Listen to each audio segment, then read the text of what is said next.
Welcome, everyone, to the Ecopsychology Café. Hello, my name is Carol Koziel, and I'm the founder of the Canadian Ecopsychology Network, the host of this series. Monica Dragos and I co-created this program. Before we start, I'd like to acknowledge that I live in the traditional territory of the ancestral and unceded territory of the Mi'kmaq people under the treaties of peace and friendship. I offer gratitude to the Indigenous peoples who live here now and who have lived here for thousands of years for the legacy of caring for the land, water, fire, and air. I acknowledge the many creatures and living beings whose habitat was here and is here today. I acknowledge the ongoing impacts of colonization and systemic oppression of the people and the land on which we reside. Today, we'll hear from Dr. Elizabeth Betsy Jardine about her study of nature attachments in childhood and their impact on adult decision-making. Betsy is an adjunct faculty at Cape Breton University. Her work in the First Nations community of Whycocomagh led to her research interest in ecological identity. Betsy has worked in Nova Scotia, Canada, with the Strait Regional Centre of Excellence as a teacher, reading recovery specialist, and board member for play and inquiry learning. Welcome, Betsy. Thank The you. airwaves are yours. Okay. Should I share screen now? Go right ahead. Yep. Okay, perfect. Okay.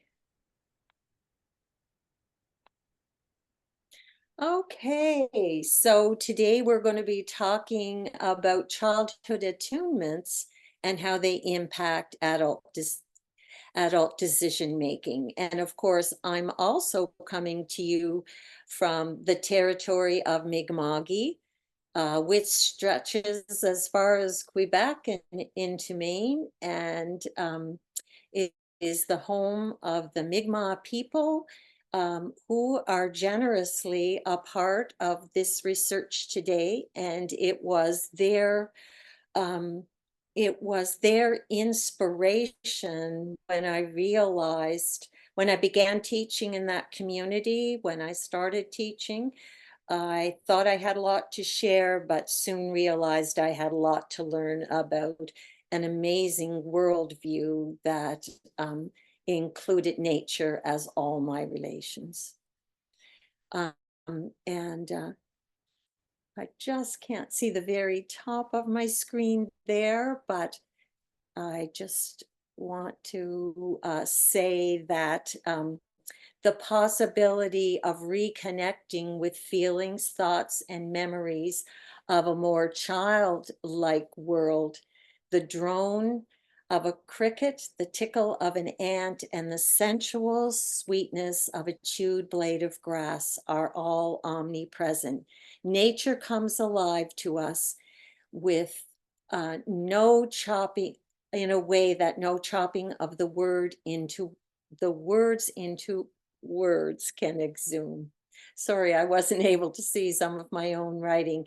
And so today we're going to be talking about childhood experience. So all of my participants were adults over the age of 21 that grew up in another part of the world, but we're going to be talking about the experiences that they had as children. And we're going to see the link between their childhood attunements and their ability to make decisions as an adult. And I think that this will really convince us, if we want the next generation of children to be the ones to take care of the world, we have to ensure that our education system and that as parents, we are getting children away from devices, away from electronics, and out into the natural world. And here's my grandson, Angus. And as you can see, I feel like Angus's parents have done a great job in making him very comfortable. This is a little wild mouse, not a pet mouse that's running up his back, but Angus is a lover of nature. And it's the quiet moments in nature where children have a chance to learn directly from nature itself. And it was very easy for me in my research. I had 3 of my participants who didn't base um, some of their explanations in actual experience in nature, but base them in cultural learning from books and stories. So it was easy to spot that. So even a participant from Bhutan, he had listed a swan as his favorite bird. And I said, "Oh, so you have swans in your country?" And he said, "No." And then I said, "Well, where did you learn about the swan?" And from books. And at first he said no. But when he thought about it, he realized that even in Bhutan, where they used to not even allow television, which I knew about, so I was very surprised that he had gone to see the Walt Disney movie, The Little Ugly Duckling. So that's that. It was easy, always easy to find when things didn't come from firsthand experience in nature. And so usually then it was a cultural experience. And so as adults, our child, our inner child remains with us. And that inner child, even though those thoughts, feelings, and memories may have sunken into your subconscious, as Searles would tell us in 1970, he was the first to work with the non-human environment. They are still there playing out beneath the scenes. So we want to take a look at, in our education systems, we want to move from the Anthropocene, from an anthropocentric era into one of relationship with living systems. And so if we are going to do that, if we are going to move from an era that's just been centered on humans into that biocentric era, we are going to have to develop relationships with other than human beings as well.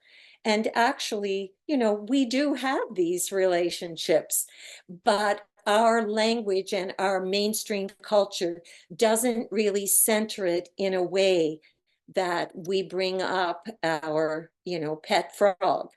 But we're going to see that those type of things are playing out in the First Nations community, where they say Amsek Nohama. They talk about all their relations. So they don't just look at the relations as human, but all of their relations in nature, in the natural world. So it's a very different worldview than the mainstream worldview. And I think it's a time in our history that we need to look back at how the indigenous philosophy has interconnected everything in the world. And really, systems thinking and chaos and complexity theory is new to Western science. But within the indigenous people, it's been there for over 1,000 years. So this is a time that they can come to the fore and help us to understand a relational worldview. The English language is based on nouns, persons, places, and things. The Mi'kmaq language is based on verbs and relationships. So it's much more like an Asian language where it's based on concepts. So there's actually more tenses of the verb in Mi'kmaq than there is in English. So it's just interesting to see how that language has impacts the thinking of the people that speak it. It's amazing. So I'm grateful to Dr. Leo Elsoff at Acadia University, who directed me to include the integral thinking framework in my research. And I think where we're asking teachers to use systems thinking in their teaching, then then we also need to teach teachers the basis of systems thinking. Now, in my research, the quadrant of the eye is the quadrant where we talk about memories and reflections. So that's the interior, subjective interior quadrant. And so when I ask people to recall a memory, we would be in that quadrant. However, once they tell me the memory, or the memory becomes then in the exterior world, it becomes objectified. So they told me their memories, then I can look at their memories and examine them and make the connections in them. And this is the quadrant of empirical research. So my research is first in the phenomenological field, but it also moves into that scientific aspect.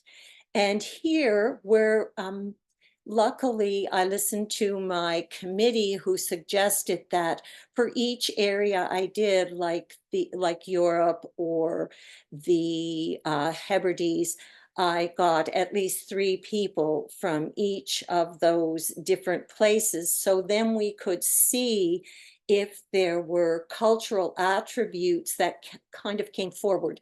And today we may get a chance to talk about some of those. And of course, the exterior of the we moves into where we have our systems thinking and chaos and complexity theory. So we see that if we have a group of people and they all sort of take on a culture of sustainability. So I see Mrs. Wally there today. So at our school, Mrs. Wally, our principal, bought everyone reusable water glasses, so water bottles. So instead of people going to the store to buy plastic water bottles to bring to school, they would be directed to just refill theirs. And in that way, and many other ways, that having the greenhouse at the school, or Mrs. Wally ensured that, I think we were the first school in the province that had English, French, and Gaelic taught. And the Mi'kmaq students, which were about 35%, had to learn Gaelic, and Mrs. Wally stood up for them. So it was the first school in the province that had English, French, Gaelic, and Mi'kmaq languages all taught. And so we're thankful for that. So this is just the same chart. So the interior experiences are in the phenomenological field. The behaviors are more empirical. The cultural experience is in the field of hermeneutics, and systems theory will tell us the social cultural behavioral patterns that we are going to see. So that's just a little about systems thinking. So when a child forms an attachment, and this would happen in their mirror neurons, when they form an attachment with an animal, such as Angus with a frog, once that's imprinted into their neurons, that stays as the child grows older. So I think that each of us, when we form these attachments, they stay with us throughout our adult life. And that's why we can see patterns that continue throughout the years.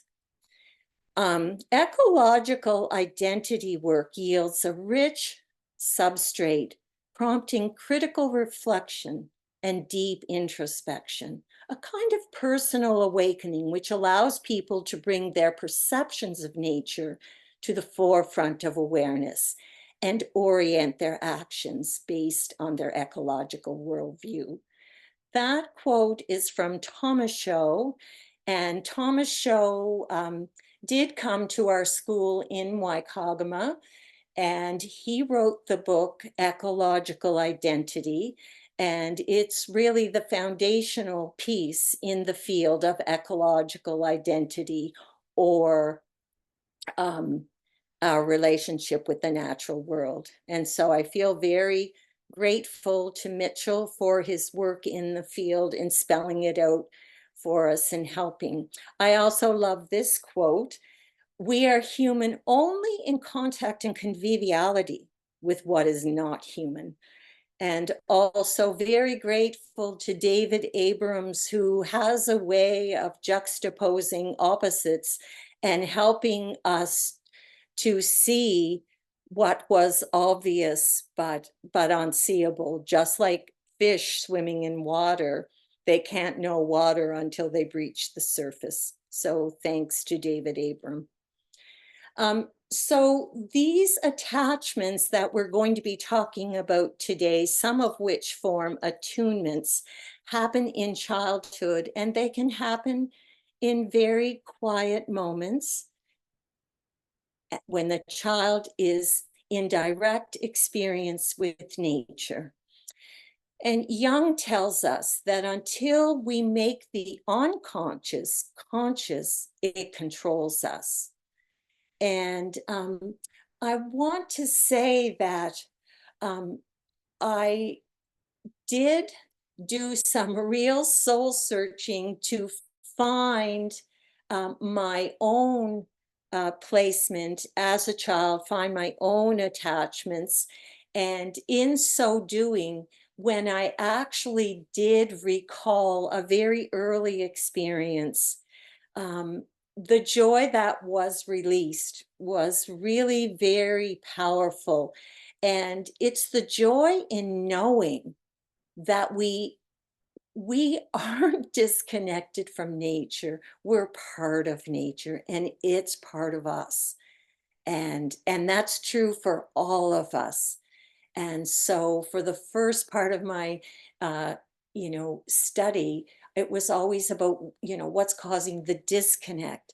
The disconnect comes from that sense that it's gone into our subconscious because of ego defenses. We don't want to be called a tree hugger or whatever. So we hide those aspects of our relationship with nature, but they're there, and discovering them in yourself is so wonderful. He who looks outside dreams, he who looks inside awakes. And so, yes, it was my own particular path, starting out in the First Nations school, where I thought I had so much knowledge to share, but soon learned I had much more to learn, was, part of my personal journey, and finding out about the natural world, and finding out if I just met one new culture and they had a completely different worldview than my own, what could I learn from other cultures? And that began my search. And so I had participants from that grew up in the Hebrides, in France, Russia, and Germany, in some of the colonial countries, Australia, Canada, the UK, Uganda, and an earlier thesis on ecological identity at St. FX with Dr. Leo McDonald and Dr. Anne Sherman. They told me about Bhutan and how Bhutan's government makes laws to protect the amount of forest cover. And so I included a couple of participants from Bhutan, one I talked about already. And then, of course, we had 4 elders from the Mi'kmaq communities in Cape Breton. And so the attunements, as a child, I was attuned to an old oak tree in the neighborhood, and other children were too, They would say, let's go see the old oak. And so I thought perhaps everyone had a favorite tree, but I soon found out that no, people's attunements really varied in incredibly interesting ways. And so the methods that I used, we began with a free association technique. And so I chose 25 words from the natural world, and I would say a word such as sky or ocean or berry, and the participant would write down the very first thing that came to mind.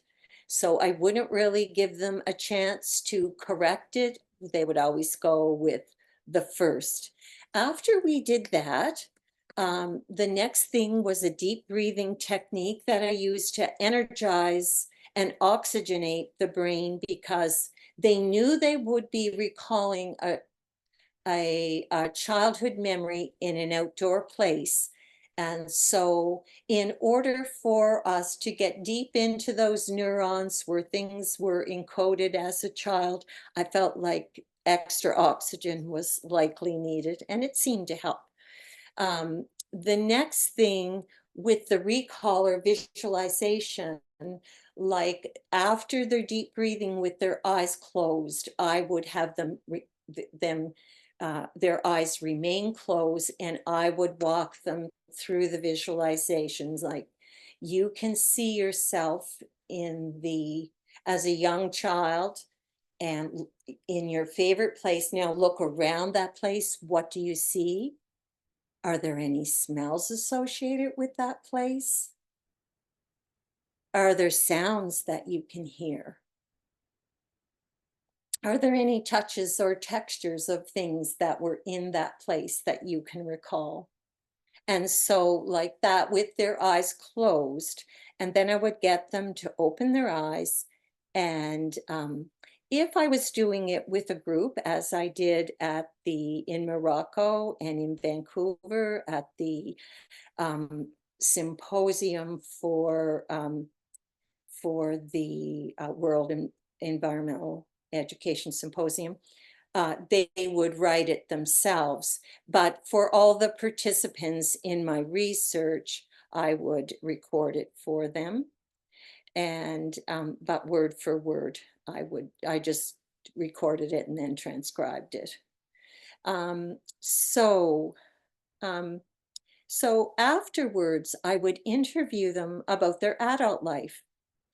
And the first person, oh, I just want to stop before we move on to that, and mention an inspiration for this work um, would be Richard Louve's book, and something that he said in that book.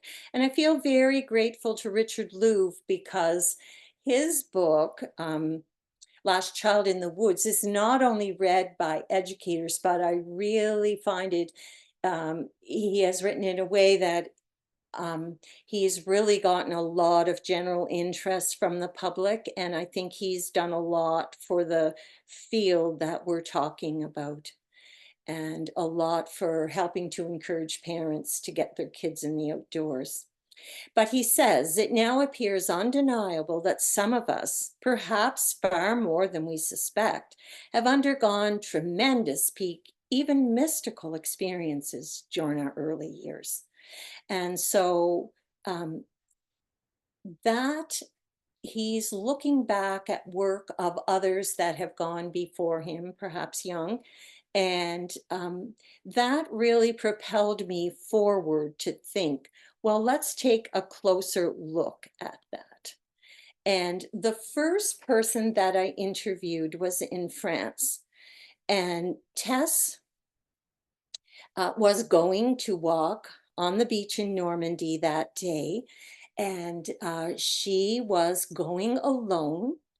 There was a big gap in her family. She had three older sisters and then a period of a few years. So her sisters were teenagers, but she was still a young child.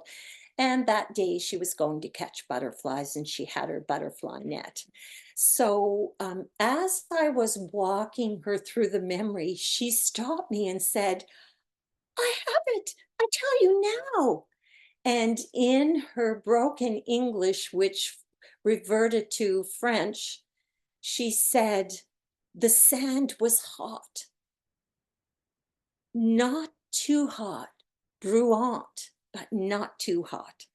So she recalled the sand on her toes and she could feel the grass between her toes. And that part of her story became really poignant when I asked her about her adult life. And she talked about being a teacher in France and moving from different places that she taught in.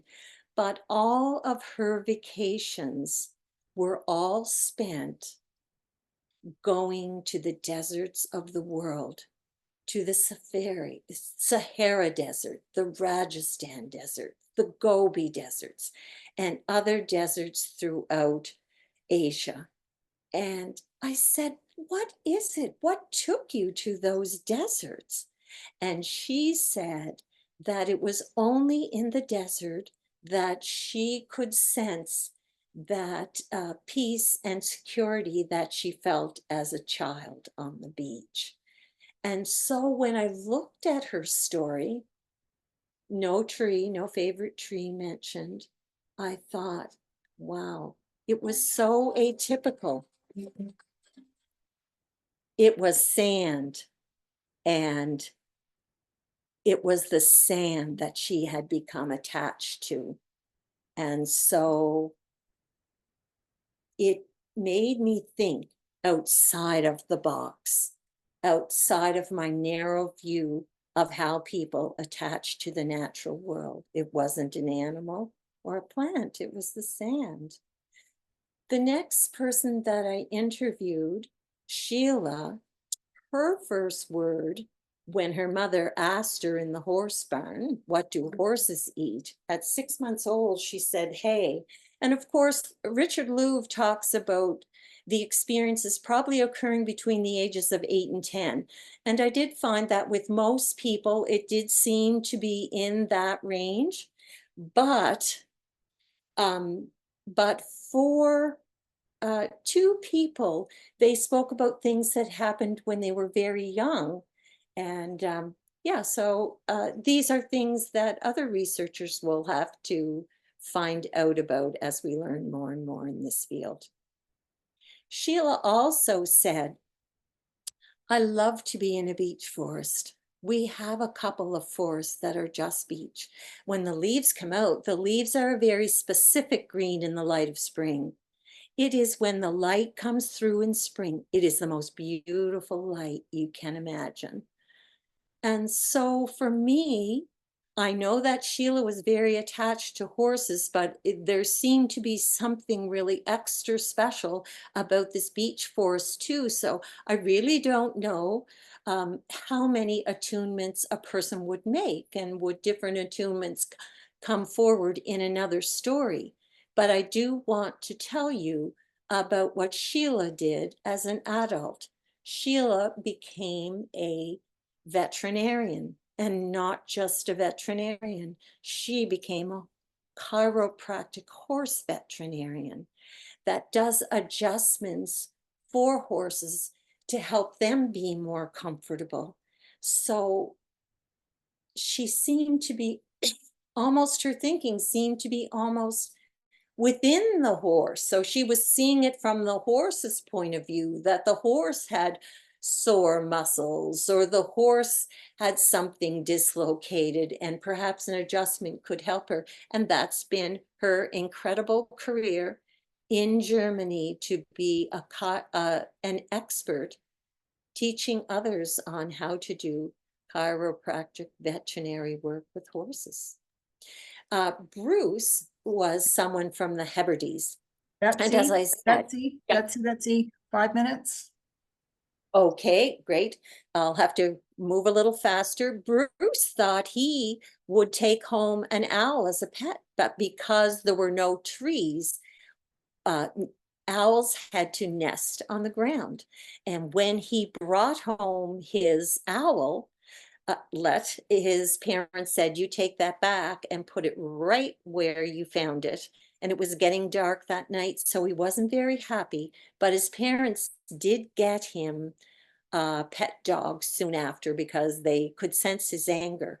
But the dog, um, Bruce was offered a lot of money for the dog, but the dog, he would not sell. But when he got home and told his mother that a British landowner had offered him a huge sum for the dog, it was his mother that evening that was the one who was not happy.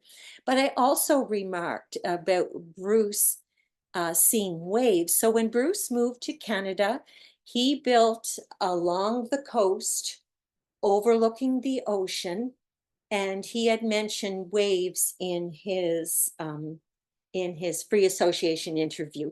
And I said, these waves that you see out your window every day? And very indignantly, he said, oh, no, not those waves. I meant the waves at my home in Scotland. So it goes to show you how close to the surface your childhood memories are playing. Megan was also raised in the Scottish Hebrides, and she walked the beach every day. And as she walked the beach, she would pick up barnacles. They would be her chewing gum. And she also found this seaweed carrageen, and she would take it home. Her mom would make vanilla pudding. But when she moved to Canada, she found the self same carrageen on the shores in Nova Scotia. And so she, that day when I was leaving her house, she gave me a little bag of the seaweed that she just happened to have in her cupboard. And because she didn't know she was going to be talking about it, but she did have it right there. And she told me she gathers it, and if someone has throat cancer, she would visit them and take them the pudding to help heal their throat. I'm gonna skip ahead a little bit here. Arthur, his parents he was from Moldova, but his grandparents, when he would visit them, would take him to walk to a spring to get water each morning. And when he moved to Canada and he saw the beautiful spring at Iron Mines, he immediately knew that this was the place that he wanted to settle. And I've seen that with several people. The place of choosing where to live, if there's 3 homes for sale, the reason that they pick the home in a particular area is because it had the red pines that they saw as a child, or ginger was growing in the backyard and they always walked with their grandparents and saw the wild ginger. So it's amazing to see that. Teshering in Bhutan found a tree that she really liked the shape of the leaves. And so when she went home, she planted that tree in her yard, and she would go back and visit it after her parents moved from that home every couple of years. And on one of her visits back, she was really saddened her tree had been cut down. It had grown so large that it was shading the whole garden, and the folks had to cut it down, but she was obviously very attracted to it. Robert, Robert is First Nations, and his dad had a sacred fire that he would build every day. Not the kind of fire, Robert told me, that you would throw garbage in, but it was a sacred fire. So whenever he sees a campfire, he'll just walk right up to people he doesn't know and talk to them because the fire represents his dad. Now, culturally, I told you I'd talk a little bit about culture. For Robert, he liked the wolf, and I asked him why. And Robert said, because he's playing by his own rules. But I realize in Mi'kmaq culture, they are taught to think metaphorically. So I would guess, and I don't know if Robert will tell me, but I would guess that the Mi'kmaq nation, because at residential school their language was taken away from them, that they would speak English when you're speaking to them, but they have kept their language alive. And their language has their culture, which has the rules for how they behave in society. and they behave in the natural world especially. We saw that. And so for behaviors in the natural world, Miranda talked about the Wiggle-a-Damooge, which were a tool that helped children behave. So just like we have leprechauns, the Mi'kmaq have the Wiggle-a-Damooge, the little people. And so they would tell their children, when you're playing in the forest, be kind to your cousins, be kind to your brothers and sisters that are with you, because the Wiggle-a-Damooge are always watching you. And if you play a trick on them, they'll be playing a trick on you. So Miranda expressed it that gentleness towards the natural world is specifically taught in the Mi'kmaq culture. And I noticed that this beautiful portrait of Loretta Gould's is entitled Honor the Wolf. So we see that relationship and how it's treated. This is with explicit teaching. As kids, when you get a slingshot, we were always told never just go out and hit a bird. You'd get in trouble for killing the bird because you were practice shooting. Elders made you work for the bird's life by showing it respect and giving it an actual burial. I don't remember them making us go out and eat it, but you had disrespected an animal. And sweetgrass, I'm going to skip a little ahead there because I was very lucky to have both Albert and Merdina Marshall, two of the elders who developed two-eyed seeing, the value of multiple perspectives at Cape Breton University. And Albert talked about sweetgrass, and I'm just going to read you his quote, as you'll see how close to nature it really is. You know that grass has surrendered itself to maintain that balance between the spiritual and the physical connection that we all try to maintain. I get a sense of gratitude that is conveyed to every blade of grass. So Albert wants you to respect the grass. And I noticed that in the Mi'kmaq tradition, you don't pick from the first batch of sweetgrass you see, you always walk past that. Or if it's a salmon run, you have a celebration the first day where you may cook, 2 or 3 salmon for everyone to eat, but you don't fish the salmon until a number of the fish have gone upstream. Merdina had this consideration for little animals. She said in her words, you have to consider their purpose in life. Little animals, Wadis teach us that we are vulnerable. You listen closely to the messages from stories that were meant for you. You will not get the message if you aren't ready for it. So that's cultural knowledge, that you listen to the message. And I actually heard that from 3 out of 4 of my Mi'kmaq participants. And so when you're hearing a story, you're always, always thinking about it and thinking about what the deeper meaning could be. I know Mike Isaacs, who is from, I believe, Lishtigush, New Brunswick, he wrote the story of the shadow cat about the cougar.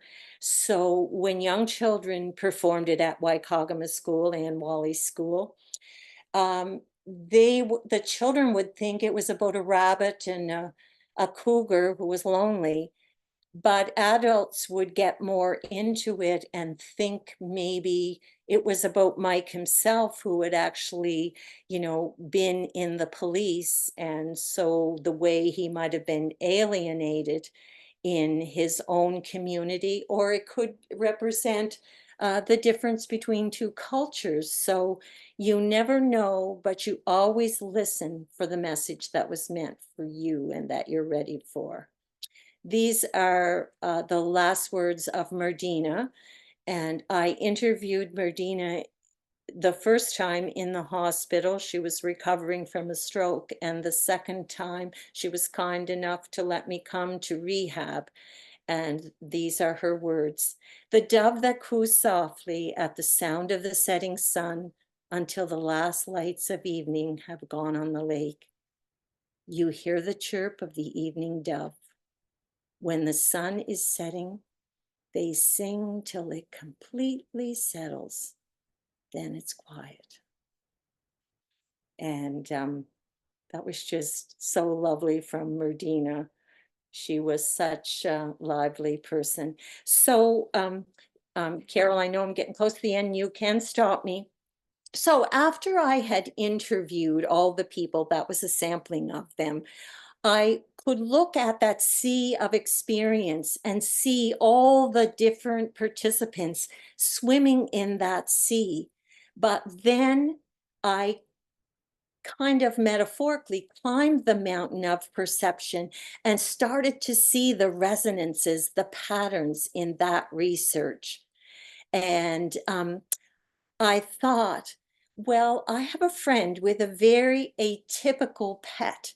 He's a friend who likes crows. And I asked him, well, why would you like a crow, James? And he said, because I have a good sense of humor. And I said, how in the world could you know a crow has a good sense of humor? And James said, well, because when the dog's sleeping, he lifts the dog's tail and drops it. So I thought I should have included James in my as a research participant because of this could help me. But he seemed to have had his first crow in medical school, and that's not in his childhood. So I called him and said, James, was your first experience with a crow um, when you were in medical school as a young man? And he said, oh no, I attended private school in England, and there I had a headmaster who would take us out birding, and he taught us that as soon as you heard birds in the woods, you stopped dead in your tracks and you remained perfectly still. And he said, that's when, as a young boy, that's when I became attached. And I would take a fledgling crow out of a nest. And that's why the bird followed him. His pet bird followed him to school every day when he was in Ireland. Anyway, I'm going to stop there because I'm presuming that I've probably used up my time. Yeah, let's just leave it open for some comments and questions at the end here. Betsy, do you want to minimize or stop sharing your screen? Okay. Super. And I'm going to remove the spotlight. Wonderful. That was very intriguing. Very, very interesting. Has anybody got any questions or comments off the hop?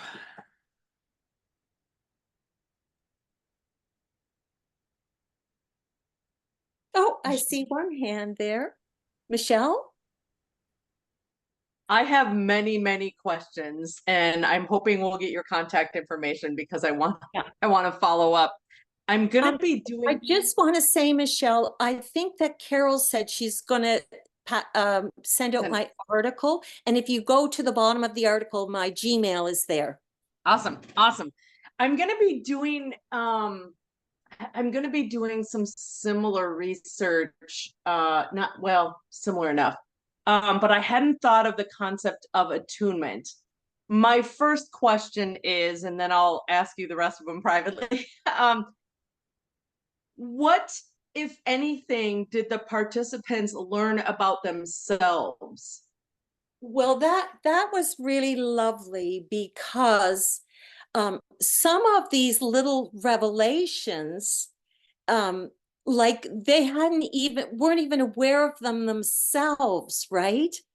And so when they realized, oh yeah, that it did impact me, going. But some people like Arthur that I mentioned, he said, he was talking about going with his grandparents, and he himself said, so when I came here and I saw this spring of fresh water, I instantly knew I can settle here. I will be happy here. So he knew himself, and he had already had that realization. And then another person who lived in Canada said, yeah, as a matter of fact, I went back to my island in the Hebrides this summer, and every day I walked on the strand. And yeah, so it, for her, it was more like I forgot how significant this was in my life. Yeah.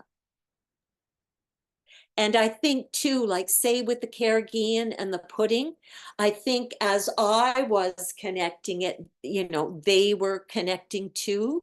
But I found myself, when I recalled myself, I thought back to the memory many times in the weeks afterwards that I had kind of arrived at this special spot. And Michelle, I'll send you that. I have an article that talks about that particular experience because I didn't have someone walk me through it. I recalled it on my own by questioning myself because, yeah, it'll tell you why in that interview. Yeah, thank you. Your presentation made it like I knew this before, but now you made it really, really clear my attachment to water. Oh, I just love that. I just love hearing that. And for you, is it freshwater or salt water? Or in Cape Breton, we have a lot of saltwater people, but Yeah, any kind of, I will say any kind of water, but probably fresh water. I'm a yeah. little, I love salt water, but I'm a little bit leery of it because it's so much bigger than what I experienced as a child in the local rivers and lakes. Yeah, we had someone go to speak in at the UN from Canada, an Indigenous young girl. And when they speak about water and like the importance of water in a woman's cycle, and it's just so takes it so much further. I mean, that's so exciting. It'd be lovely to see what you do with that. That's neat. We have a I couple see. of other questions. Anya has her hand raised to ask you something as well. Hi, Betsy. Thank you for sharing your knowledge so generously. I would obviously love to have a lesson in a Mi'kmaq language. I'm so curious about the difference in language and how that impacts relationship with nature. I recently came across that we used to refer to nature in thou in the English language, and there was a point in time when we changed it even to a pronoun and objectified it under a facet of it. In all of your research, are there notable uses of language that really stood out for you? And also, is your research in that language something that you might be able to share? But yeah, just a brief expansion, I think, on language is what I'm asking for. Yeah, mostly, we were talking about that a little earlier. I am teaching a course right now at CBU where I have 7 students in the class that are trying to learn Mi'kmaq, and 2 of them are, 2 of them are Mi'kmaq or have Indigenous ancestry, but aren't full speakers. And so we've been, really struggling because one of their classmates was asking them, well, where are the prepositions, and the language isn't structured in the same way at all. So one time I was teaching a course at a First Nations community, and as the assignment, each person in the class brought a different elder each week. And one of the elders would show us a word, and then like say it would be like a root word, and then she would show how that root word changes to mean I spoke to someone, or I was thinking about someone, but it's not an easy language to learn. But you would probably be able to sign up online to take an online course when I try to I have permission to do it, but it's usually someone I've taught that's teaching it, like, so they don't necessarily want the old teacher in the back seat. But yeah, it's a fascinating language. So mostly I have had to rely on elders. Albert and Merdina are just so amazingly generous with their time. But that is because it's part of their cultural responsibility to share what they know about their culture. Thank you. Drop me an email, though. Drop me an email and I'll try to connect you a little more. There is, if you go to mi'kmaq-first-nationshelp.com, you will find translations there. firstnationshelp.com. You'll find them. Yep. And just Google it. And I hate to even say it, but because I was struggling too and wanted to encourage my students, I did go to GPT chat and they translated into Mi'kmaq. But still, see, that wouldn't help what you're getting at because you want to learn the cultural knowledge. So I'm just putting something in my culture in there, you know. So it could be the dog barks or whatever. But I did have little students at my school make books in Mi'kmaq that we published, and then they could be borrowed in the community. So that's sort of a neat thing too. So just email me, I'll tell you more. Annie Rose? Oops. Yeah, thank you. I know there's only 1 minute apparently, but I will contact you also, Betsy. This has been fascinating and thank you. I have 2 questions really quick. You might have to just think about them, but when I was doing a thesis for my master's in ecopsychology, I was challenging traditional contemporary therapeutic techniques around attachment theory and telling them specifically or challenging them specifically that one of the things missing that's rarely brought into therapy or the books about attachment theory is that there may be deep wisdom and resilience already in a person from early childhood experiences, and it's just a missing area. So I was kind of wondering if that came up for you with any of your participants where they said, you know, this is where all of my strength has come from, not my therapy, or something like that. Yeah, that is so interesting. You are totally so on to something there. And yeah, the inner child is so important in each of us. And drawing on that wellspring is certainly going to be valuable for people. It was for me when I did connect with that. It took away a lot of the guilt and brought a lot, like, it brought a lot of the happiness. Like we had a couple of conferences again at Anne Wally's school, like finding nature on the inside. Because I was listening to these environmentalists who would say, you know, I'd say, how's it going? And they would say, well, last year I had this big trip, 2 weeks planned to go up north hiking and everything. And it fell through because of, you know, my mother died or something. So people really, you know, were feeling so guilty. This, you know, what you're talking about, you're getting, and that was our second one, getting to the heart of nature, you know, like it's, yeah, it's there. And it brings great happiness just to know it's there. Yeah. So another question, you pointed out when you're looking for the patterns in people later on in life, you pointed out there were like a lot of the choices about where they would work or where they would live. And I'm curious if anybody said that, well, no, my job isn't connected to that, but this animal that I was connected to way back when just keeps coming up in my life no matter where I go, as if the patterns are coming from the natural world as much as a person's choice. I don't know if I finished the story about Bruce with the dog in Scotland and his his parents got him the dog. Bruce moved to Canada and with his young family, his wife, his young, beautiful wife from Scotland, got cancer and died. His kids knew the story, you know, of his childhood, And his children, who were, you know, young to adult children, bought him a dog and brought it home to him.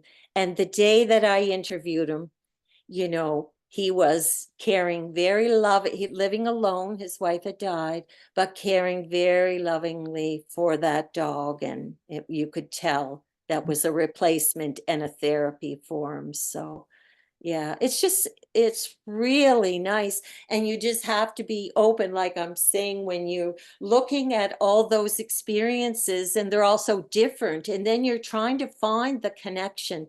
But you're, you know, I'm just so excited when I hear other people doing research in this area, because, you know, I think that we need to get kids out in nature more, and that if teachers do this little as pre-service teachers, find nature inside themselves, they will then naturally take their children out, because it will cause them cognitive dissonance not to.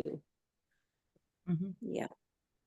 Wow, what a rich, full conversation. It leaves lots of things to think and feel about going forward. Does anyone else have any burning last minute questions?